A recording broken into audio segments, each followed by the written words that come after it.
Assalamualaikum warahmatullahi wabarakatuh. Halo semua sobat Cipta Cerita dimanapun kalian berada. Kembali lagi bersama saya Anto selaku announcer dari kisah horor Cipta Cerita Diary.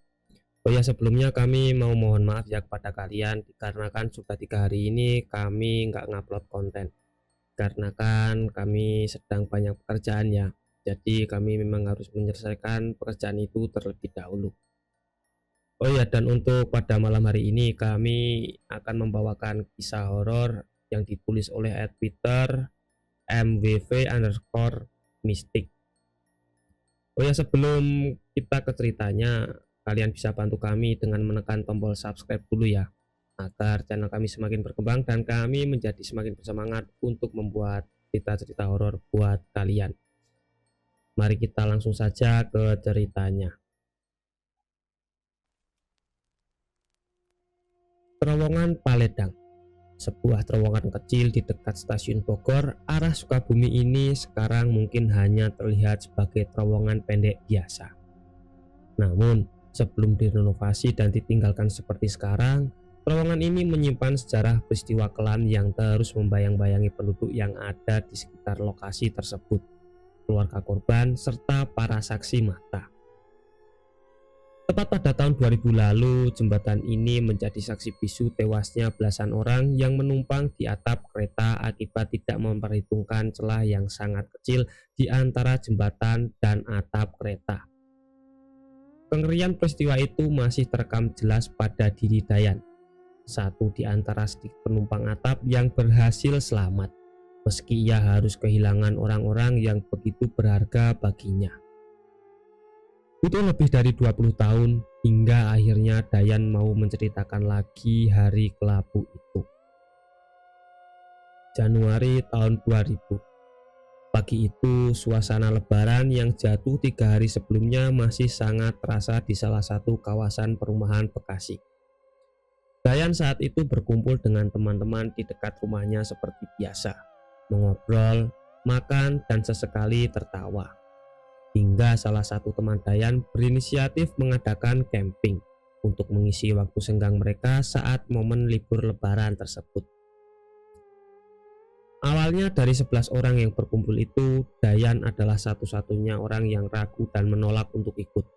Namun, Omen, sahabat paling dekat Dayan, saat itu meyakinkannya bahwa ia harus ikut kegiatan tersebut. Akhirnya Dayan ikut dan 11 orang itu sepakat untuk camping di Gunung Gede, Sukabumi. Dayan dan teman-teman menyiapkan segera peralatan saat itu juga. Mereka membawa tas keril dan perlengkapan memasak, beras, gitar, dan lain-lain. Setelah semua anggota menyiapkan barang bawaan masing-masing, mereka berkumpul lagi dan kembali mengobrol dulu sejenak. Salah satu teman Dayan yang membawa gitar saat itu juga sempat memainkan gitarnya dan menyanyikan lagu yang liriknya ia rubah. Naik, naik ke puncak gunung, naik nggak turun-turun. Dendangnya yang dibalas tawa oleh teman-teman yang lain. Setelah tidak ada lagi yang ditunggu, mereka bersebelas yang terdiri dari Dayan, Omen, Jucung, Iap, Agai, Ajay, Eksi, Bes, Pokir, Sega, dan Kopral memulai perjalanan mereka dari stasiun Pondok menuju Manggarai. Dari Manggarai mereka harus berpindah kereta ke arah Bogor. Saat itu juga sempat terjadi insiden ketika kaki salah satu rombongan itu terjatuh ke peron. Beruntung meskipun saat ada kereta yang lewat, rekannya itu tidak mengalami cedera apapun. Beberapa waktu kemudian kereta tujuan Bogor akhirnya tersedia dan singkat cerita mereka tiba di stasiun Bogor. Dari stasiun Bogor, Dayan dan teman-temannya harus menaiki kereta relasi ke Sukabumi. Namun ternyata kereta Bogor-Sukabumi siang itu mengalami kendala hingga mengakibatkan penumpukan penumpang di stasiun Bogor. Barulah menjelang sore, ketika tujuan Sukabumi memasuki peron, penumpang yang sudah menumpuk lantas menyerbu gerbong kereta tersebut. Saat itu transportasi kereta memang belum serapi dan setertib saat ini. Penumpang baik legal maupun ilegal bisa menumpang di atap kereta. Hal ini bahkan jadi pemandangan yang biasa kala itu. Melihat begitu sesak dan padatnya penumpang, baik di dalam maupun di atap kereta, membuat Dayan ragu untuk naik kereta tersebut dan hendak berganti moda transportasi bus. Tapi karena beberapa temannya sudah terlanjur naik, Dayan mau tidak mau akhirnya menaiki kereta itu. Mereka terpisah menjadi dua kelompok. 9 menumpang di atap kereta termasuk Dayan, Omen, sedangkan 2 orang kopral dan bus berada di dalam gerbong. Ketika naik ke atap, Omen yang membantu Dayan naik mengingatkannya untuk memilih tempatnya duduk karena ada beberapa cipratan noda merah yang sepertinya adalah darah kering. Pihak stasiun Bogor saat itu sebenarnya sempat melarang para penumpang atap dan meminta mereka untuk turun. Beberapa orang mengindahkan himbauan itu, sementara sisanya tetap bertahan di atas kereta hingga kereta berjalan meskipun cuaca saat itu sedang gerimis. Penumpang di bagian atap didominasi oleh orang-orang yang sepertinya juga mau melakukan kegiatan alam. Menurut Dayan, ada banyak penumpang atap yang juga membawa tas keril dan terlihatnya berpenampilan seperti sekelompok pecinta alam, karena akhirnya melaju menuju Sukabumi. Biasanya dalam rombongan penumpang atap kereta terdapat orang-orang yang bertugas sebagai komando. Mereka biasanya adalah para penumpang yang ada di atap gerbong pertama dari arah laju kereta.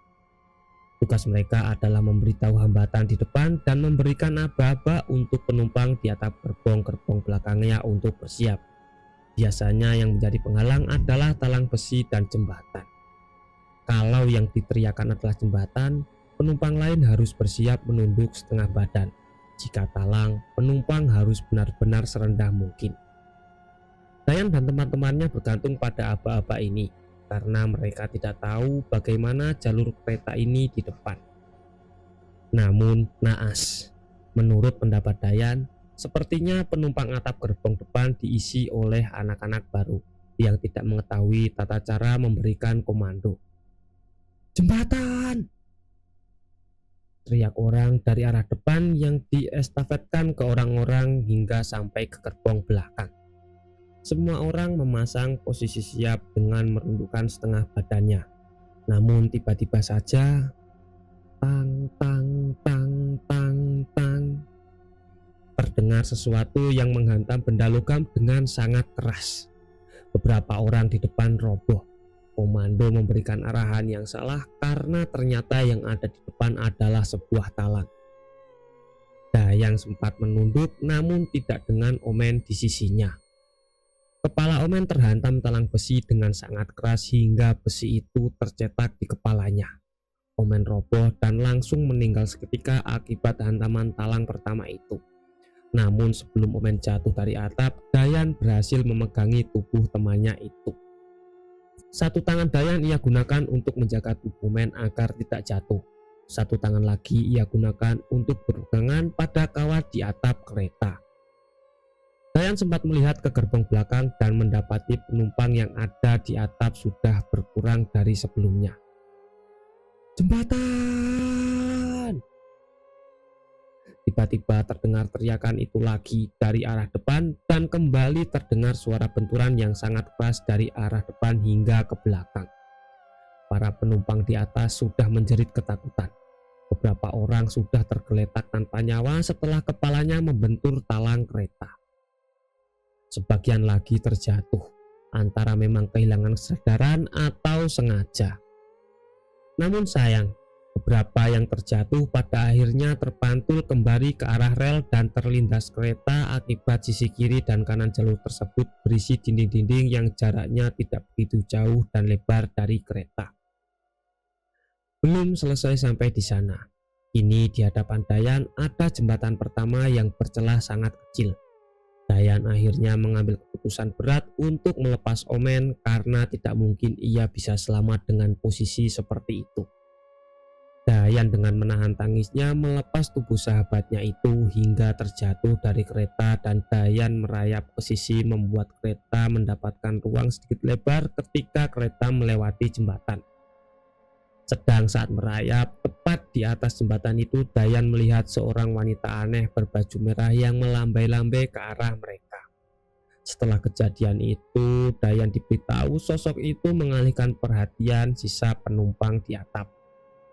Hitungan detik sangat berharga saat itu, dan karena mereka melihat ke arah wanita tadi, banyak orang yang tidak sempat menunduk dan akhirnya tubuhnya tersangkut karena tidak berhasil melewati jembatan. Jembatan pertama yang dikenal dengan jembatan Palembang hampir menyapu bersih orang-orang yang ada di atap. Hanya sedikit yang masih bertahan. Bahkan gitar yang teman Dayan bawa saat itu hancur, begitu juga tas keril yang ia bawa. Dayan terus bertahan pada posisi itu, meski tangannya sudah berdarah karena berpegangan pada kawat. Hingga akhirnya ia sadar kaca kereta yang berada di kakinya adalah sebuah jendela. Dayan mencoba berayun masuk ke dalam gerbong kereta dan berhasil. Dengan wajah panik ia berteriak, "Berhentiin keretanya, di atas banyak yang mati." Namun wajah ketakutan itu bukan hanya terlihat dari Dayan saja, melainkan juga dari wajah para penumpang di dalam gerbong. Saat itu Dayan sadar melihat ke sekelilingnya. Kaca-kaca gerbong di sana sudah terciprat darah segar dari para korban di atas. Dan para penumpang gerbong dari tadi menyaksikan orang-orang berjatuhan dari atas dan terlindas kereta tanpa bisa berbuat apa-apa. Kereta pada akhirnya berhenti di Batu Tulis. Dayan langsung keluar dan berjalan menyusuri rel yang ia lalui sebelumnya. Mayat-mayat bergelimpangan di sepanjang jalan rel itu dengan kondisi yang mengenaskan. Banyak yang tubuhnya sudah terpotong dan berceceran di mana-mana. Warga sekitar saat itu juga sudah banyak yang tumpah ruah ke jalur kereta untuk mengevakuasi korban dan mengambil jajaran tubuh korban yang terpencar-pencar. Dayan dan beberapa temannya yang masih selamat mencari keberadaan teman-temannya yang tidak ada lagi di kereta. Pertama, Dayan berhasil menemukan jasad Omen yang sebelumnya ia lepas. Lalu mereka juga menemukan Ajay yang jatuh dari talang kedua. Saat ditemukan, Ajay masih bernafas, namun dari mulutnya terus mengeluarkan busa. Sayang saat menuju rumah sakit PMI, Ajay meninggal dunia. Selain itu, jasad Sega juga ditemukan meninggal dunia pada salah satu sisi jalur kereta. Dan terakhir jasad Eksi juga ditemukan. Total dari 11 orang rombongan Dayan, 4 orang diantaranya meninggal dunia. Para korban segera dievakuasi ke rumah sakit PMI dan sebagian lagi dievakuasi di sebuah masjid yang berada tidak jauh dari lokasi kejadian. Rombongan Dayan sendiri bertemu dengan seorang ibu yang menampung ia dan rombongannya di rumahnya. Ibu ini juga yang akhirnya menenangkan rombongan Dayan dan membelikannya tiket kereta perjalanan tadi. Karena tiket mereka saat itu dipegang Ajay yang menjadi korban tragedi tersebut. Ibu tersebut juga menggeledah tas Dayan dan teman-temannya dan mengeluarkan hal-hal yang bisa mempersulit urusan mereka nanti dengan kepolisian, seperti senjata tajam yang mereka bawa untuk persiapan di Gunung Gede nanti yang bisa saja disalahartikan sebagai alat tawuran. Mereka ditampung di rumah itu hingga pihak kepolisian datang. Mereka diperiksa dan digeledah. Setelah tidak ditemukan hal mencurigakan dan terkonfirmasi mereka adalah penumpang kereta tersebut, mereka akhirnya meminta untuk ke rumah sakit PMI Bogor dan menghubungi keluarga korban. Dayan menelpon keluarganya di rumah dan mengabari ia dan teman-temannya mengalami musibah. Pada pukul 1 dini hari, keluarga Dayan dan teman-temannya tiba di rumah sakit PMI dan langsung memeriksa kamar jenazah. Salah satu yang hadir adalah abang dari Omen, sahabat Dayan. Dayan saat itu langsung mengungkapkan permintaan maafnya karena tidak bisa menyelamatkan adiknya. Akhirnya jenazah Omen, Eksi, Sega, dan Ajay dibawa pulang dan dimakamkan. Saat pemakaman, Dayan terus-menerus pingsan, terutama saat prosesi pemakaman sahabatnya, Omen, orang yang jadi alasan ia ikut ke rencana camping itu, namun justru menjemput kematiannya di sana. Kehilangan 4 orang tadi benar-benar membuat wajah perumahan tempat tinggal mereka berubah. Meski masih dalam suasana lebaran, keadaan yang semula riang dan ramai berubah menjadi sepi. Dayan menolak untuk keluar rumah. Begitu juga dengan keenam temannya yang lain. Mereka baru akan berkumpul lagi saat tahlilan keempat korban. Bagaimanapun, kedekatan mereka bersebelas yang harus berakhir dengan tragis itu benar-benar membekas lama. Beberapa hal ganjil sempat terjadi sebelum dan sesudah kejadian. Hal ini disampaikan sendiri oleh Dayan setelah diberitahu oleh orang-orang di kawasan rumahnya. Sega, salah satu korban tewas, tepatnya pada hari kejadian sempat pulang ke rumahnya. Selain itu, saat hari tahlilan, Eksi datang ke rumah Jujung dan menanyakan keberadaan Jujung kepada ibunya. "Bu, Jujung mana?" "Lah, lagi pada tahlilan, lu nggak ikut?" ujar ibu Jujung. Eksi saat itu juga pergi dan barulah ibu Jujung sadar Eksi adalah salah satu korban meninggal dunia.